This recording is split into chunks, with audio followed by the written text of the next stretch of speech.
Continuamos esta segunda parte del tema 8 y vamos a ver ahora el tronco del encéfalo. El tronco del encéfalo es una estructura que interacciona con el sistema nervioso periférico por medio de los nervios craneales o pares craneales y es un centro de comunicación con el resto del encéfalo por la parte superior y con la médula espinal por la parte inferior. En cuanto a la organización anatomofuncional, bueno, pues tiene tres cavidades ventriculares. Tiene por un lado el acueducto de Silvio, el cuarto ventrículo y el canal central que cuando luego va a continuarse con el canal central también que hay en la médula, aquí lo veíamos en este canal central. Vale. Bueno, pues este tronco del encéfalo se divide. Si nosotros hiciéramos un corte sagital, veríamos que hay tres zonas. Tiene una zona que llamamos techo, que es la parte más posterior, la parte más dorsal, el tegmento, que lo vemos aquí en amarillo, que es una zona intermedia o central, y la base, que sería el suelo.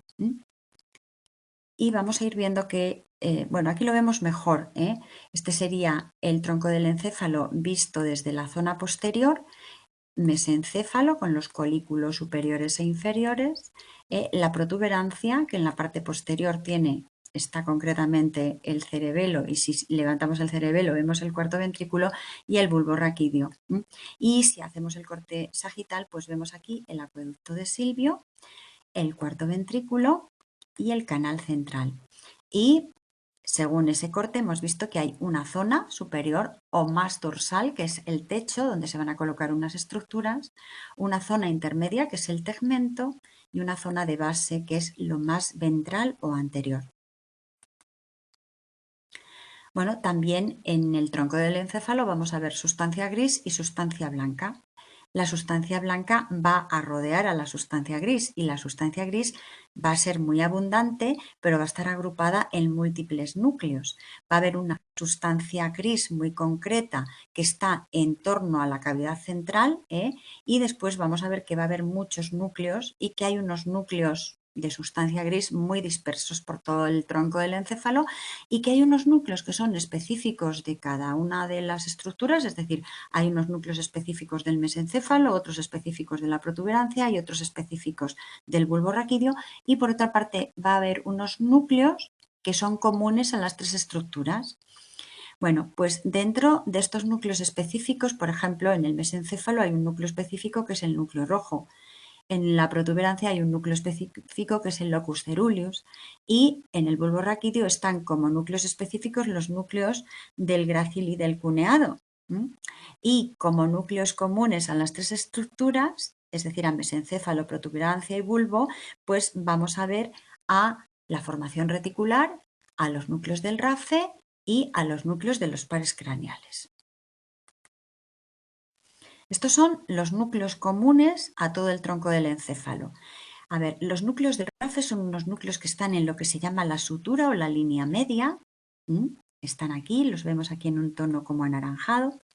Y están, como si dijéramos, embebidos dentro de otra red que se llama formación reticular, y se llama red porque tiene una estructura así como de red. Los primeros anatomistas, cuando diseccionaron esto, veían que era como una forma de red y la llamaron formación reticular. Bueno, pues tanto los núcleos del RAFE como la formación reticular están en las tres estructuras, en mesencéfalo, en protuberancia y en bulbo. La formación reticular vamos a ver que va a formar como tres columnas a lo largo del todo el tronco del encéfalo. Y los núcleos de los pares craneales, pues vamos a ver que de la misma manera que en la médula espinal había la parte sensorial estaba en la parte más posterior y la parte motora en la parte más anterior, aquí también en el tronco del encéfalo estos núcleos de pares craneales van a ser comunes, pero claro, van a tener el tamaño correspondiente al par que le corresponda. Pero vamos a ver cómo los sensoriales están en la parte más posterior, los vemos aquí, sensorial del quinto, séptimo par craneal, los vemos aquí en la parte más posterior, y introducidos más interiormente los motores. Dice, bueno, neuronas de núcleos de nervios craneales. Las neuronas de los núcleos de los nervios craneales van a recibir y a emitir fibras de los pares craneales que van del tercero al 12. El primero y el segundo no van a llegar al tronco del encéfalo, no van a llegar. El primero es el olfatorio, veremos que se va a quedar en el bulbo olfatorio, en la base del encéfalo, no llega para nada aquí. Y el segundo es el nervio óptico y tampoco llega a tronco del encéfalo. Al tronco del encéfalo van a llegar, van a recibir y van a emitir fibras, estos del 3 al 12. Y van a ocupar zona de techo y de tegmento, van a formar columnas según el tamaño de esos nervios y, como os he dicho, los sensoriales se van a colocar en la zona más dorsal y lateral, los vemos aquí un poco en azul, y los ventrales y los motores en la zona ventral y medial, que los vemos aquí en un tono marrón rojizo. Bueno, aquí os había puesto el sensorial del trigémino, es posterior, estos otros están como más interiores, más en la parte anterior. Bueno, dentro de los pares craneales también pueden ser sensoriales y motores, y dentro de nervios craneales sensoriales hay somáticos y hay viscerales, y los motores lo mismo, somáticos y viscerales. Vamos a ir viendo los núcleos sensoriales somáticos que reciben. Pues van a recibir información de los órganos sensoriales periféricos, del gusto, del oído, del tacto, del equilibrio, del dolor, de la temperatura y la transmiten al diencéfalo a través del tálamo, que hemos dicho que es una estación de relevo, y así va a llegar hasta el tálamo toda esa información. Los núcleos sensoriales viscerales van a recibir información de la cabeza y del tronco, pues ¿de qué? Pues del dolor, de la salivación, de la digestión, del ritmo cardíaco. Y van a transmitir esa información a estructuras encefálicas. Habíamos visto antes cómo en la médula espinal todas esas neuronas que subían sensoriales iban a una estructura muy concreta. Habíamos dicho que era el tálamo, el hipotálamo, perdón. Entonces aquí lo mismo, van a transmitir a estructuras encefálicas, concretamente a los núcleos parabraquiales, al núcleo ambiguo, al hipotálamo, por eso os lo marco, al tálamo también y a la amígdala, pero sobre todo al hipotálamo. Y de los núcleos motores somáticos van a salir diferentes axones que controlan músculos extraoculares, músculos de la lengua, músculos del cuello, de la masticación, de la expresión facial, de la laringe y de la faringe. Y de los núcleos motores viscerales salen también axones que inervan músculos que van a tener control del sistema nervioso autónomo. Pueden ser de las pupilas, del corazón, del pulmón, del intestino y del estómago. Bueno, ahora vamos a hacer una parada aquí, pero antes voy a deciros que, bueno, propiamente sensoriales que correspondan aquí al tronco del encéfalo solo está, sensoriales son 3 puros, que son el primer par craneal, el segundo y el octavo, pero de los que están aquí en el tronco del encéfalo nos tenemos que quedar solo con el octavo par craneal, el estato acústico. Este es par craneal sensorial. Con inervación motora está el tercer par craneal, motor ocular común, el cuarto par craneal, patético, el sexto, motor ocular externo, el 11, que es el accesorio, y el 12, el hipogloso. Y luego mixtos son el quinto, que es el trigémino, el séptimo, el facial, el noveno, que es el glosofaringio, y el décimo, que es el vago. Y os decía que aquí íbamos a hacer un poco de parada. ¿Por qué? Porque si os fijáis en el libro, cuando lleguéis a esta parte donde dice de los núcleos motores viscerales, los axones inervan músculos con control del sistema nervioso autónomo, pues realmente lo que os dice el libro, y como luego hay preguntas que van muy pegadas al libro, os lo dejo aquí puesto. De los núcleos motores viscerales, los axones que salen inervan músculos con control del sistema nervioso autónomo parasimpático. Parasimpático. No especifican simpático. ¿Y por qué es esto? Bueno, pues si os dais cuenta, aquí tenemos el simpático y aquí el parasimpático. El parasimpático, los cuerpos de las células preganglionares del sistema parasimpático sí que se localizan en el tronco del encéfalo. ¿Vale? Por eso habla del parasimpático. Porque las del simpático, los somas de las células preganglionares salen desde, o sea, se localizan en el asta intermedio lateral de la médula espinal desde los segmentos T1, torácica 1, a lumbar 2 y 3, es decir, no tocan para nada el tronco del encéfalo. Creo que es por esto por lo que en el libro especifica que de los núcleos motores viscerales, los axones inervan músculos con control del sistema nervioso autónomo parasimpático y especifica corazón, pulmón, corazón e intestinos, porque sí que salen de aquí. Otra parte del parasimpático viene, o sea, sale de esta zona de aquí, pero como estos sí que salen de aquí, por eso os pone eso. Creo que esa es la razón. Aquí tenemos el nervio facial que tiene rama motora somática, rama motora visceral y rama sensorial. La rama sensorial la vemos aquí en verde, que sensorialmente inerva los 2/3 anteriores de la lengua y también inerva parte del conducto auditivo sensorialmente.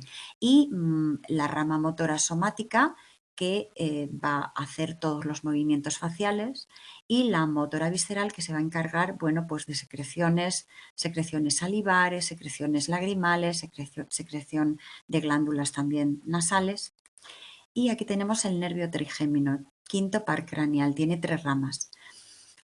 Los pares craneales tienen una primera y una segunda neurona. La primera neurona, igual que veíamos en los nervios espinales, que la primera neurona, el soma de la primera neurona estaba en el ganglio dorsal, aquí la primera neurona está en el ganglio craneal.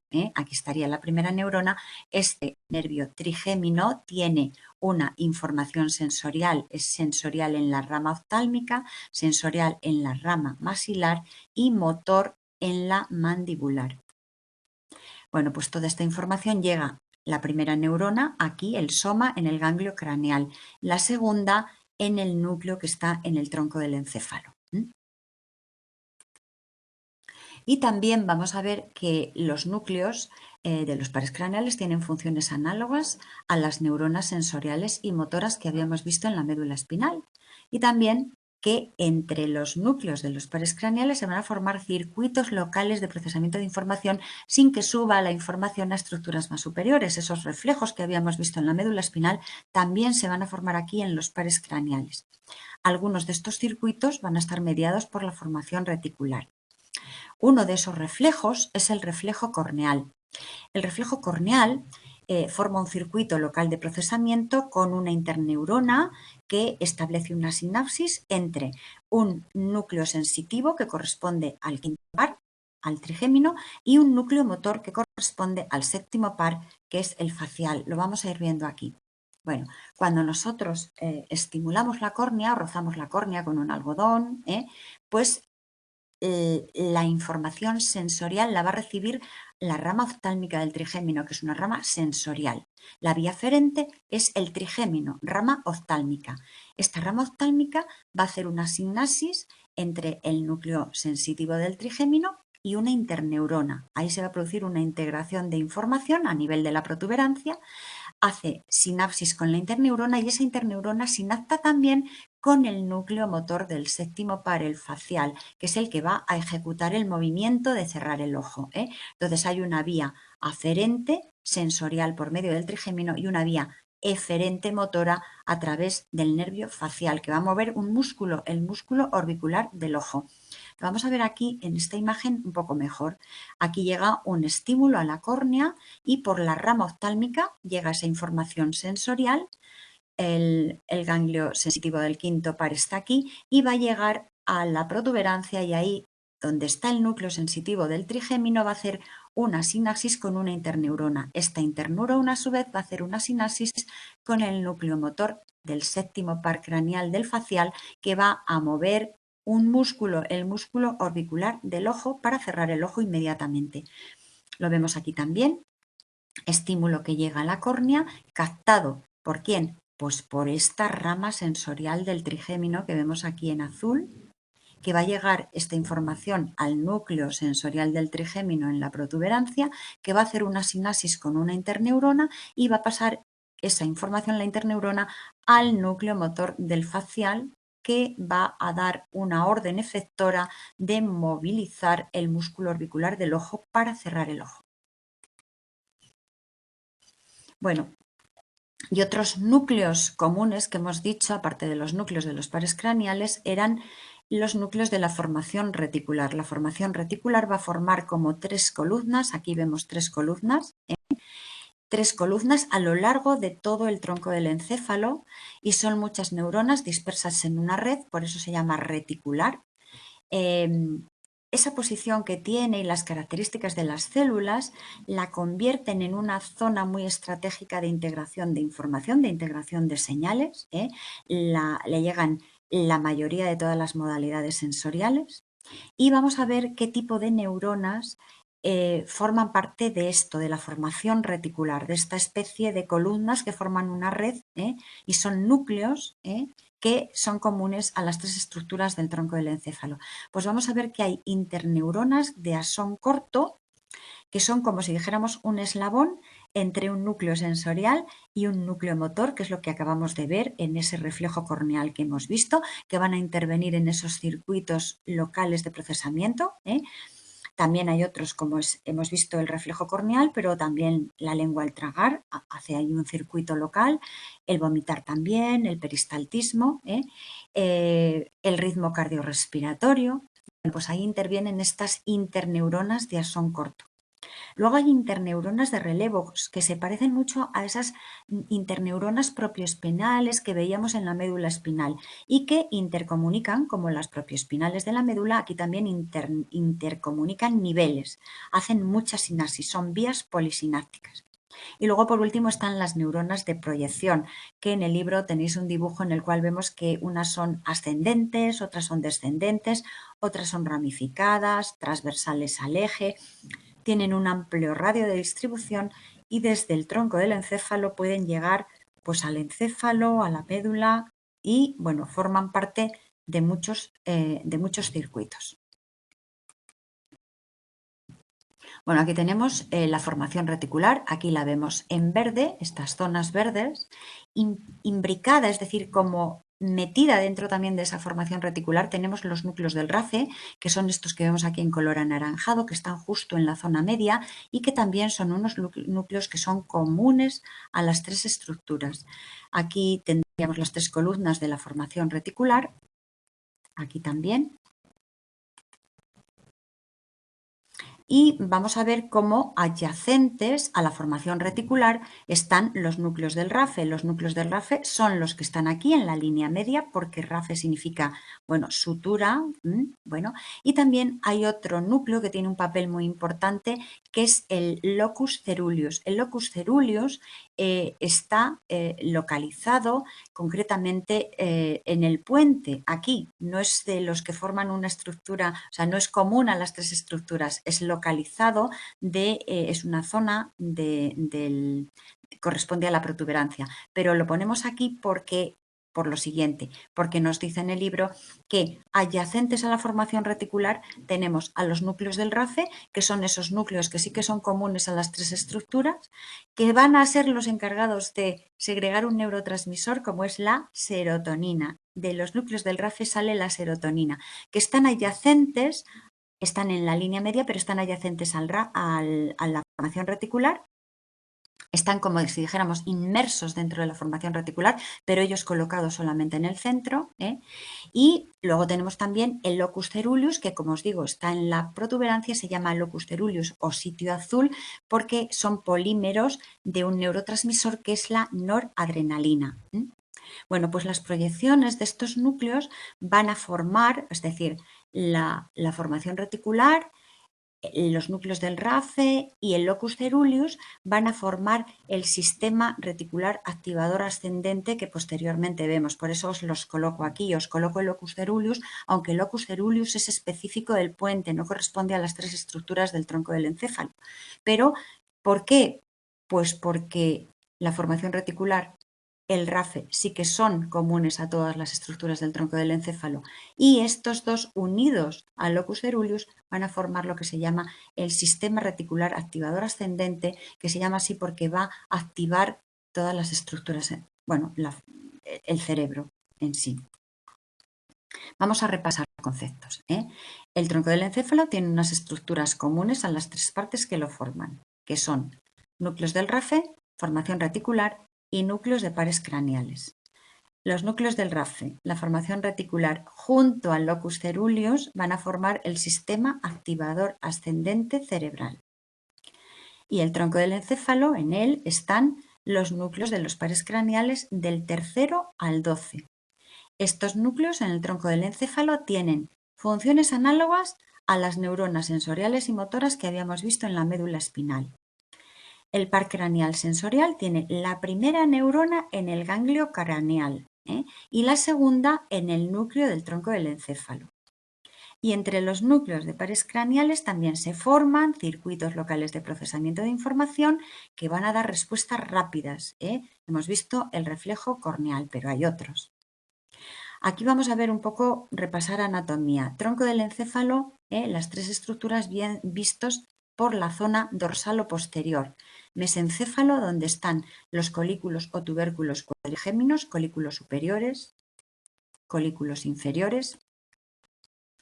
En la protuberancia, en la parte posterior, nos vamos a encontrar el pedúnculo cerebeloso, porque aquí viene ya el cerebelo, y si levantamos el cerebelo vemos el cuarto ventrículo, lo tenemos ahí.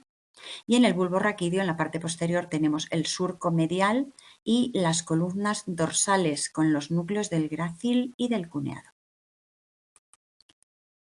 Y el tronco del encéfalo, en la zona ventral o anterior, tenemos en el mesencéfalo los pedúnculos cerebrales y los tubérculos mamilares, este y este. En la protuberancia, este abultamiento transversal, que son fibras que van al cerebelo, que es como una faja que está sujetando en la parte posterior al cerebelo. Y en el bulbo raquídeo tenemos las pirámides con la decusación,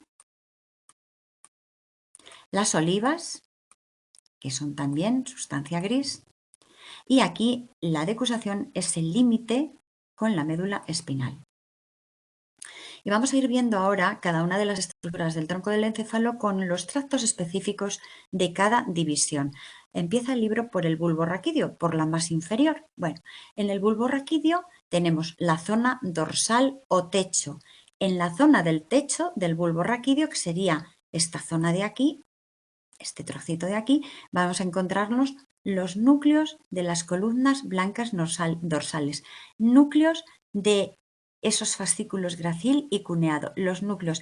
¿Qué son estos núcleos? Estos núcleos son los somas de la segunda neurona. Sabed, recordad, que los fascículos gracil y cuneado formaban las columnas blancas dorsales y no habían hecho sinapsis con una segunda neurona, habían subido de forma directa a través de la médula espinal, no habían hecho sinapsis, tampoco habían cruzado. Bueno, pues al llegar aquí, aquí tienen su núcleo, aquí está el soma de la segunda neurona, y aquí hacen esa sinapsis que no habían hecho.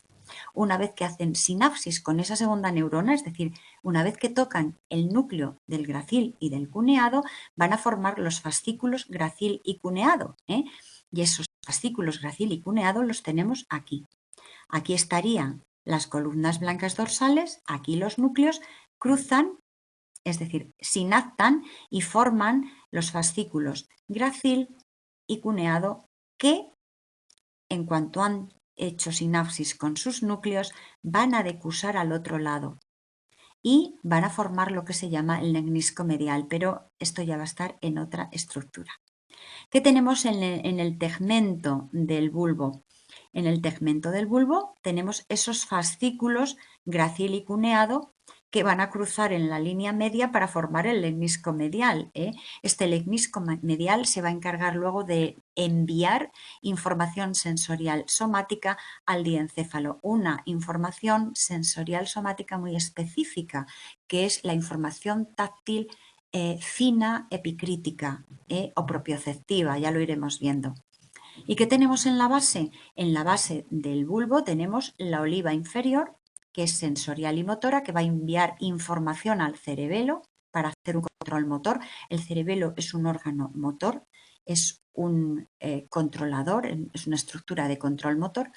Y tenemos también las pirámides, que las vemos aquí, y son los tractos que descienden desde la corteza hasta la médula espinal, y la decusación de las pirámides, que es el cruce de los que se cruzaban aquí a este nivel alto, nivel superior. Bueno, aquí tenemos lo mismo que os he dicho, los núcleos del gracil y del cuneado. Aquí hacen sinapsis, aquí está el soma de la segunda neurona y una vez que han hecho aquí sinapsis, decusan para subir ascendiendo hasta estructuras superiores. Y aquí os he puesto un corte transversal del bulbo porque luego hay preguntas en los exámenes que os mandan señalar y esta es la imagen a nivel del bulbo que suele salir. Os he dejado ahí colocadas las distintas estructuras. Tenemos aquí los núcleos. Núcleos sería este del cuneado y este del gracil. Y estos serían fascículos del gracil y del cuneado. Bueno, van marcados para que no tengáis ningún problema. Y vamos a ir ahora a la protuberancia o puente. En la zona dorsal o techo de la protuberancia o puente, si os dais cuenta, lo único que tenemos es el cuarto ventrículo y después el cerebelo, mucho más posterior. Bueno, entonces la zona dorsal o techo aquí, cuarto ventrículo y cerebelo. Y en la zona del tegmento, en la zona media, pues nos vamos a encontrar, ya habíamos dicho que aquí estaba una estructura que era el locus ceruleus.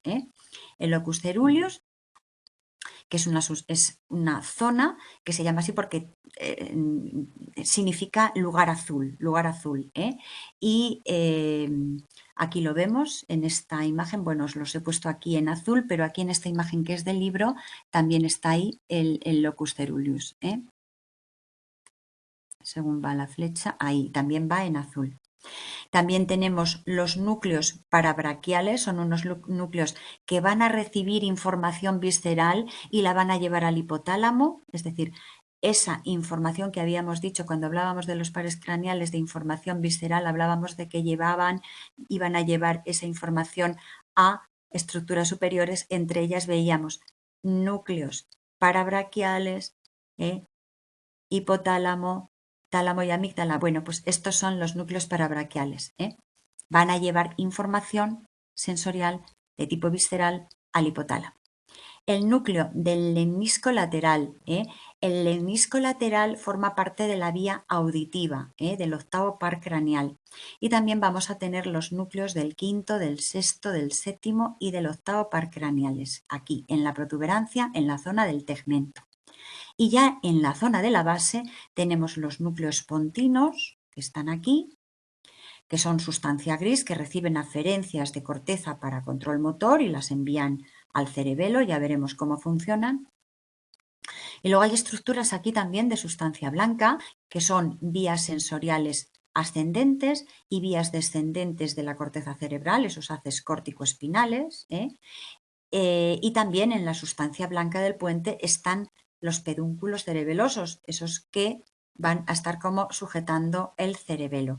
Bueno, aquí tenéis las distintas estructuras que os las dejo marcadas para que veáis lo que corresponde a cada zona.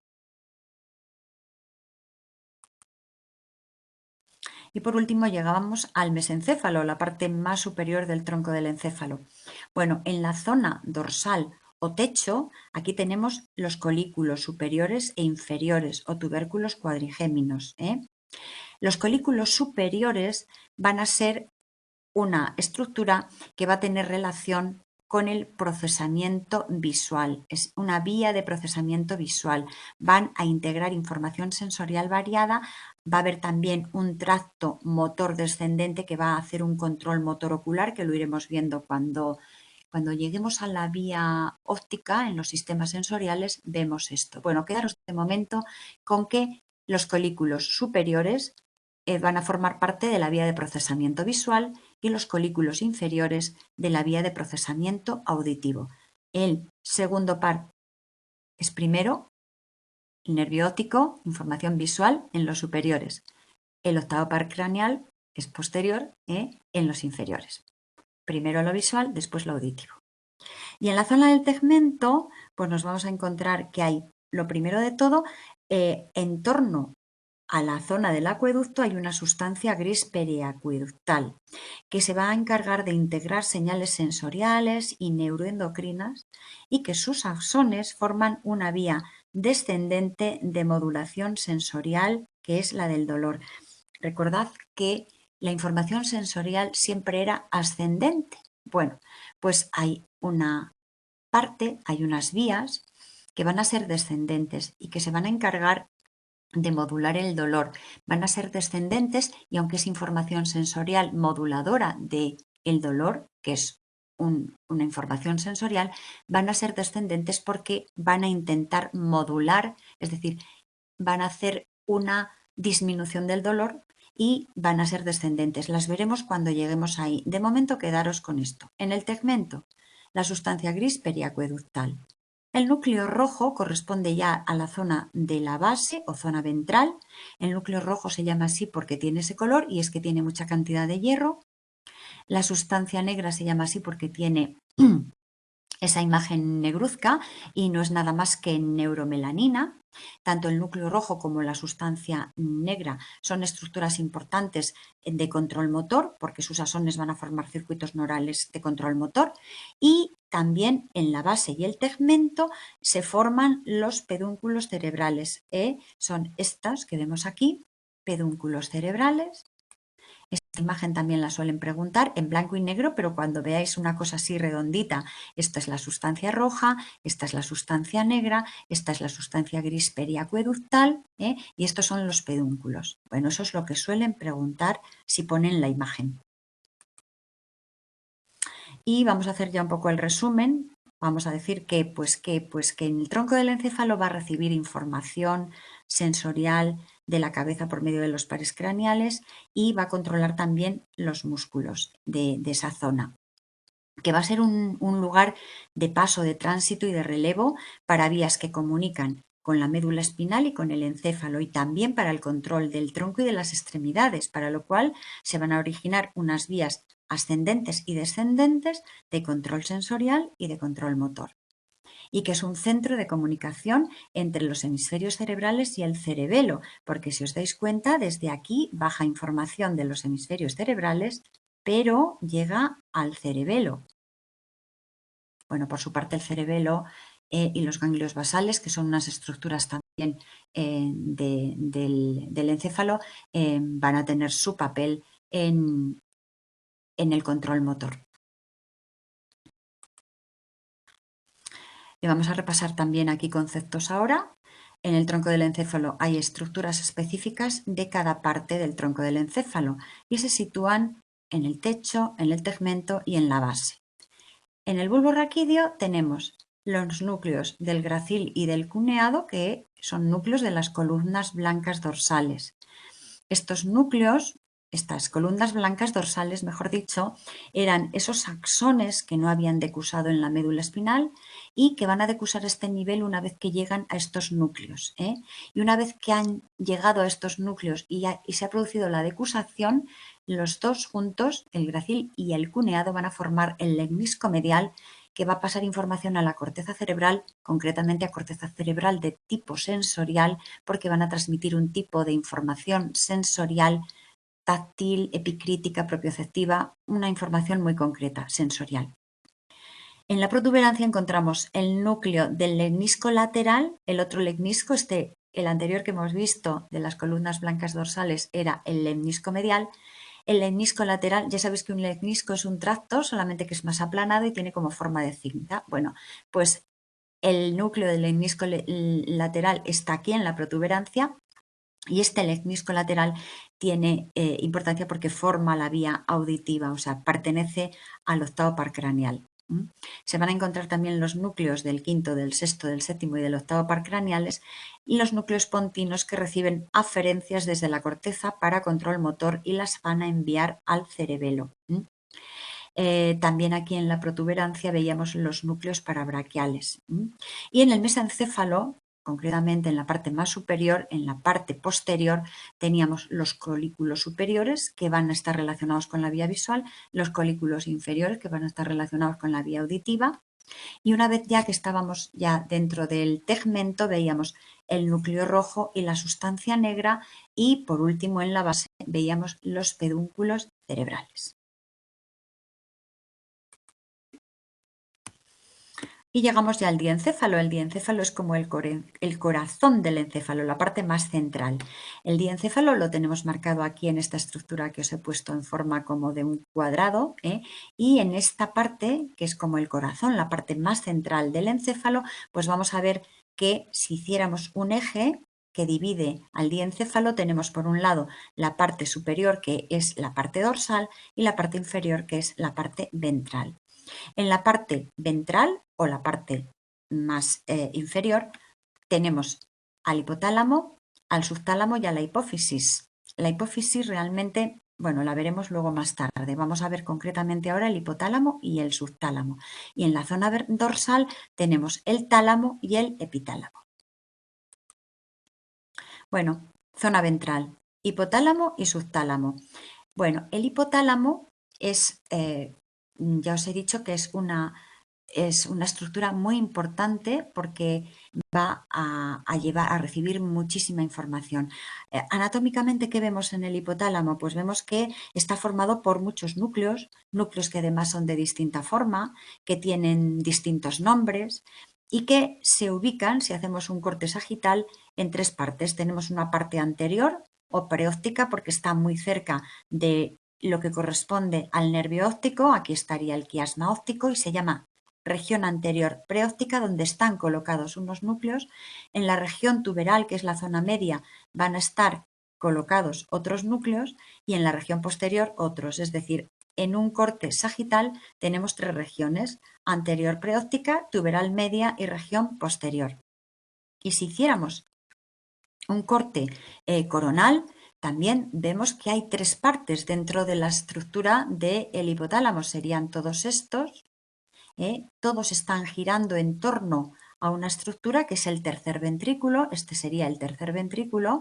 Y tenemos también tres divisiones. Por un lado estarían los núcleos periventriculares, que son los que están en torno al tercer ventrículo, correspondería con esto. La zona medial, que correspondería con esta zona de aquí, y la zona lateral, que llegaría hasta aquí. ¿Qué podemos decir más de estos núcleos? Bueno, pues que, como os he dicho, son de diferentes tamaños, son diferentes entre sí, tanto también en la forma, y tienen también características celulares distintas. Y estas características celulares son señales químicas que utilizan a ver, como si dijéramos, o sea, cada uno de ellos tiene unas características determinadas y esas características van a tener la posibilidad de captar determinadas señales químicas y según esas señales químicas se van a utilizar para unas vías de comunicación que se establecen con determinados circuitos. De tal manera que son muchos núcleos de distinta manera, de distinto tamaño, de distinta forma, con distintas características celulares y con captación y posibilidad de captar señales químicas también distintas que se van a utilizar luego para generar unas vías de comunicación más específicas.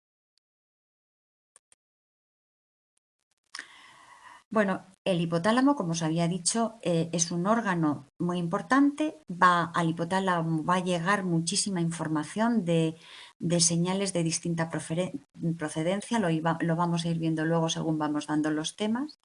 Él también va a enviar vías de proyección, es decir, de él también van a salir información. Es un centro fundamental para la coordinación de sistemas efectores responsables de respuestas del organismo.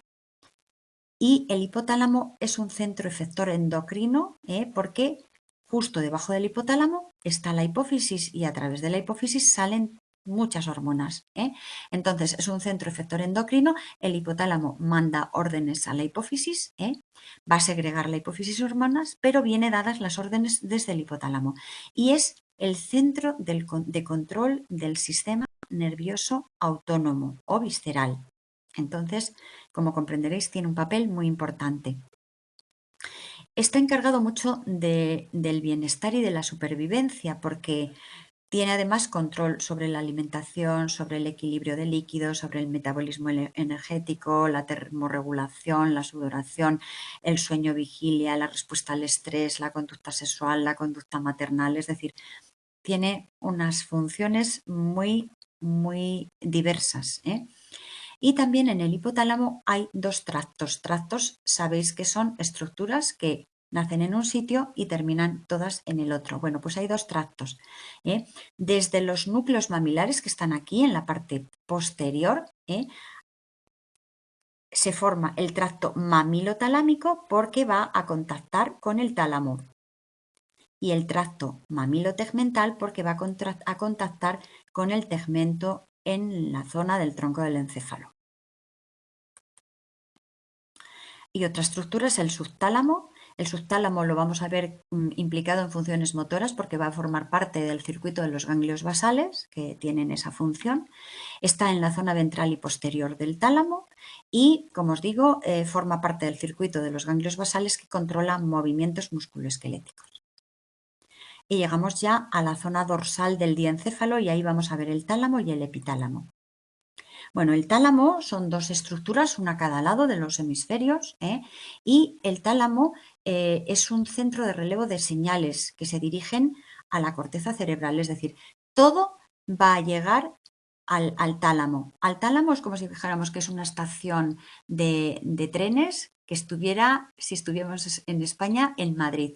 Entonces a ella le llega información desde el sur, es una información aferente, pero vamos a ver que también desde la parte del norte, desde la corteza, también le va a llegar información al tálamo. Por eso decimos que es una estación de relevo de información. Y de relevo de información, tanto de información aferente, sensorial, como de información motora, por un lado aferente por parte del cerebelo y de los ganglios basales, pero también eferente desde estructuras superiores de la corteza motora. Entonces, estación de relevo de información, recibe información de señales sensoriales de la vista, del oído, del tacto, señales de control motor que vienen de forma aferente desde el cerebelo y desde los ganglios basales. También señales están relacionadas con procesos emocionales y cognitivos. Y recíprocamente, es decir, desde la corteza cerebral también le van a llegar señales eferentes a ella que va luego ella a enviar posteriormente a otras estructuras. Entonces el tálamo va a controlar el nivel también de la actividad cortical. Lo vamos a ver luego con una estructura concreta del tálamo. Y bueno, quedaros sobre todo con eso, con que es una estación de relevo de información. Y tiene dos tipos de núcleos. Núcleos, o sea, es una estructura que está formada por muchos núcleos también y tiene núcleos de relevo y núcleos de proyección. Los núcleos de relevo se van a encargar de procesar o de llevar una información muy específica y de proyectar también información muy específica, y los núcleos de proyección se llaman núcleos de proyección difusa porque a ellos va a llegar información diversa y van a proyectar también no tan específicamente como los de relevo. A ver, anatómicamente el tálamo son como si dijéramos dos tálamos que están unidos aquí en la zona de la línea media, aquí en esta zona azul. Bueno, y tienen unas partes. Hay una banda de sustancia blanca que hace como una Y, lo vemos aquí. Esta se llama la lámina medular interna, una lámina medular interna para un tálamo y otra lámina medular interna para el otro tálamo. Bueno, pues según esta lámina medular interna se nos van a generar tres regiones en cada tálamo. Una región anterior, que la vemos aquí en color anaranjado, una región medial, que la vemos aquí en color azul, y una región lateral o lateral ventral, que la vemos aquí en color rojo. Cada una de estas regiones van a tener unos núcleos de relevo. Como os había dicho, núcleos de relevo reciben información muy específica y van a transmitir a zonas también específicas de la corteza cerebral. Estos núcleos de relevo, os he dicho también antes, que están en estas zonas que han generado esa línea laminar interna, zona ventral, zona anterior y medial. Y luego están los núcleos de proyección difusa, que reciben información variada y la transmiten a zonas también muy amplias, por eso se dicen difusas, porque son zonas amplias de la corteza.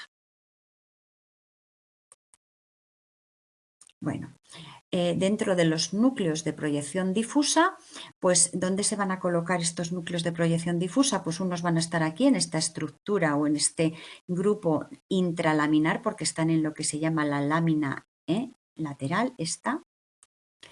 Otros se llaman de la línea media, que son esta especie como de aleta que tenemos aquí en la zona que comunicaría con el otro tálamo. Y luego este reticular que tiene una función, ya veremos, muy específica. Es como si dijéramos una especie de cápsula que bordea al tálamo. Vamos a ir a los núcleos de relevo, estos núcleos que reciben información específica y que la transmiten a zonas específicas.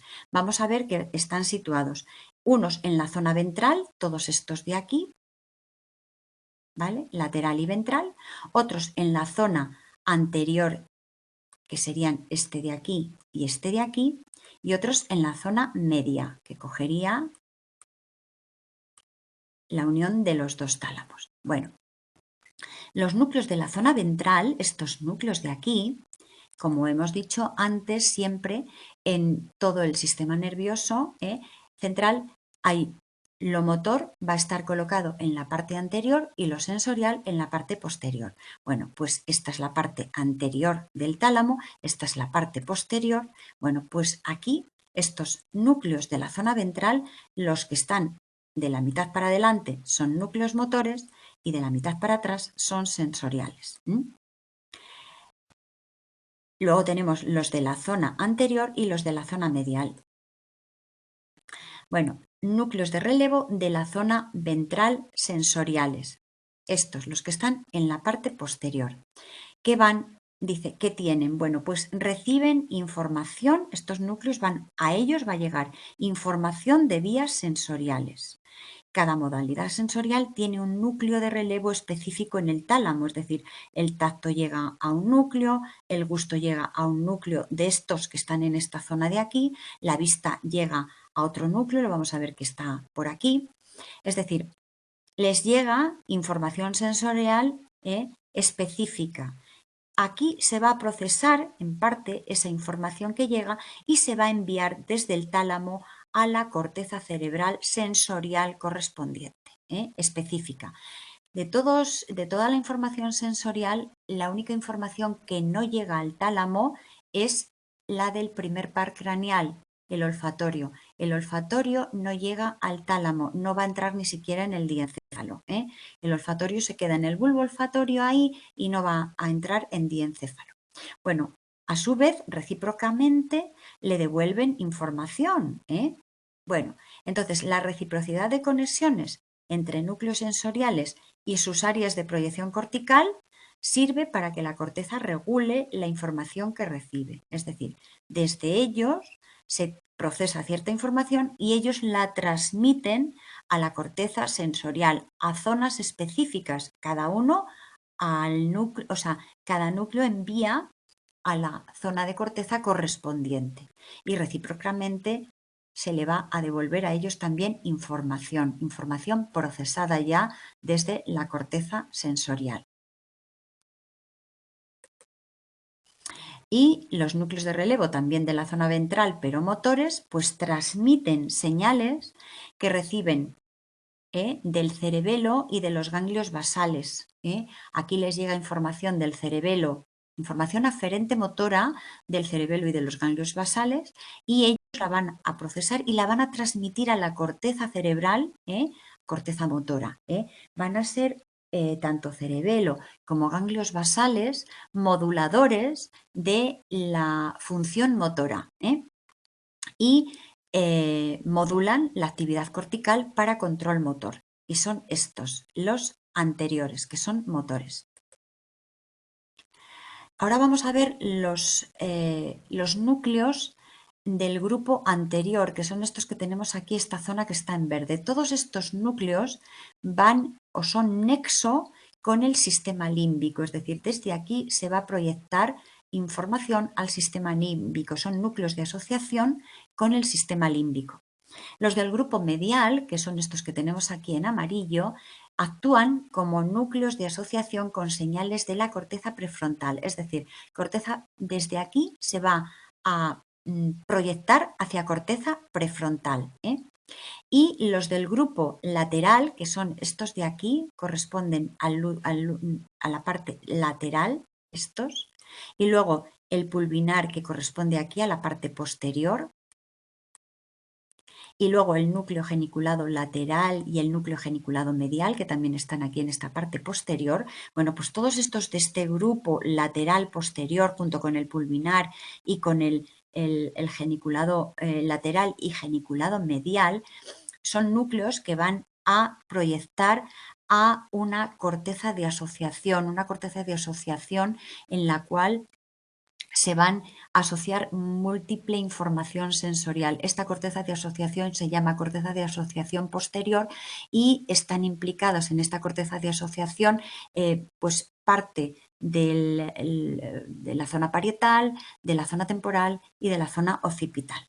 Y a su vez, como tenemos también el núcleo geniculado lateral y el núcleo geniculado medial, vamos a ver que van a tener, uno es la vía visual, está en relación con la vía visual y otro con la vía auditiva, van a tener relación con esa parte que habíamos visto de los colículos inferiores y de los colículos superiores. Bueno, haciendo un poquito más de resumen, vamos a ver aquí hacia dónde proyectan cada uno de ellos. Bueno, tenemos los primeros, los de la parte núcleos del tálamo de la zona anterior. Van a proyectar al sistema límbico. ¿Vale? Los núcleos de esta parte central, de esta parte, la llamábamos, esperad a ver un momentito, medial, medial. Los de la zona medial van a proyectar